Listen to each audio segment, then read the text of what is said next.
I wouldn't necessarily recommend that you go challenging a mortgage company. It's not a light decision to make. I wouldn't necessarily suggest that you challenge your mortgage company. You've got to be smart. Whenever you're going to enter into battle, you don't just go head on like the charge of the Light Brigade, because we all know how that ended. We appreciate, and you've got to appreciate, the banking industry is intimately coupled with the legal industry. You might as well consider them to be partners in crime. You're going to have a tough time trying to go to court, I would suggest, and get a result where you get a mortgage account destroyed, because that is the bread and butter. That's like one of the biggest expenditures that any of the enslaved mainstream are ever going to make. The biggest expenditure in your lifetime. You pay back 3 times on average what you borrow, allegedly borrow. And if that were to suddenly be shown to be false in their realm, if that were to be able to be attacked and wiped off, what do you think would happen? It's going to cause mayhem from their point of view. So they can't have that. They're going to fight tooth and nail with you, which is why you've got to try to picture these things in your mind. And whether you're thinking of it as a chess game or whether you're thinking of it as an actual fight, you've got to be smart. Don't be suicidal. I mean, okay, it might be an honorable thing to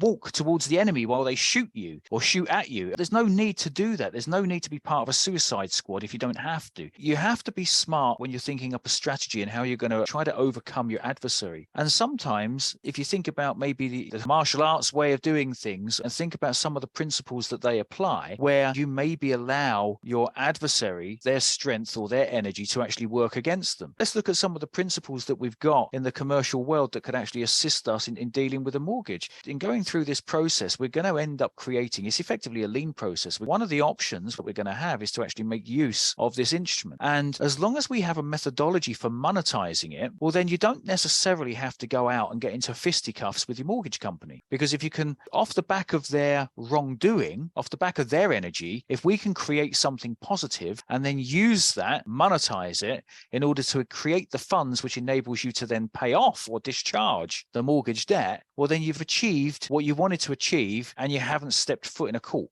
And that is one of the options that we're going to have at the end of this new improved mortgage challenge roadmap. The process that we're going to be employing has been done. It was again against a property that had been repossessed, and they got the property back. There was a court order to return the property to the guy who created the lien. The guy's wife attended my seminar, taught her husband, and he employed the process and got a court order to return his property to him.